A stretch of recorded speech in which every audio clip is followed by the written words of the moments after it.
Hello, I want to do a quick video on these Ventline. Everybody's seen these little things. They come on the trailers. They have the little plastic tabs. One's missing there. Got a crack there. So I went ahead and replaced it with a Sheng. I should know the name, but that's what it looks like right there. So, and the way that works is you basically just have to pop your fingers in there, and then when you turn the vent on, it opens up that far, which is enough.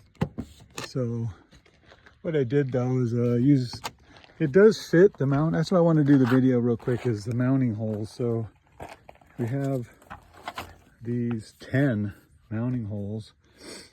So when I put it in, I actually had to modify the box a little. So up in here, this was on the bottom. This was on the bottom like this. So I took it out because that one had to be high enough with the screws. The screws look like they line up. They're not exact at all.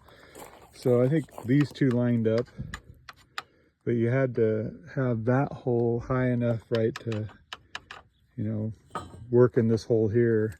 Unless you really want to change the holes and go higher, because these other holes are on the other unit are quite a bit wider.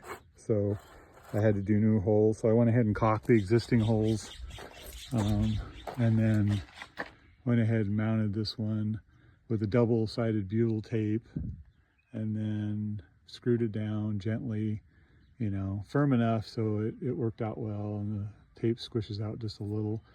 And then I put the cover on it. It snaps on. I don't know if you can unsnap it or not, but it looks like a one-way.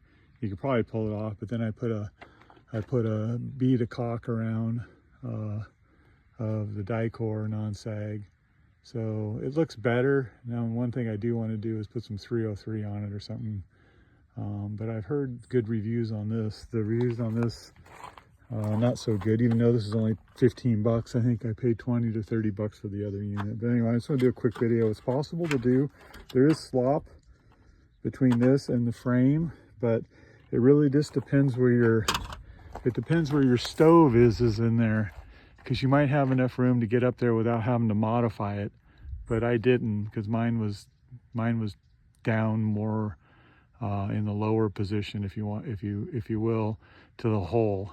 So when I tried to put it in, and then there's a flap inside this flap here that rests down on this. So anyway, you got to take a look at it. It's doable and it fits, but if you want to use the same holes, you can't go lower, right? Because you don't want to see holes that have been covered up on the top. So you want them to be the same or higher at any rate. It's a little bit of it's not a plug and play. That's why we put it that way. So if you want to plug and play, you know, just buy another one of these. Everything I read on them was they're cheaper now and yellow and stuff. And this one is 16 years old, so had a crack there, but I lost the ear on the other side, and it's just a pain to undo. So anyway, hope this video helps someone. Thanks.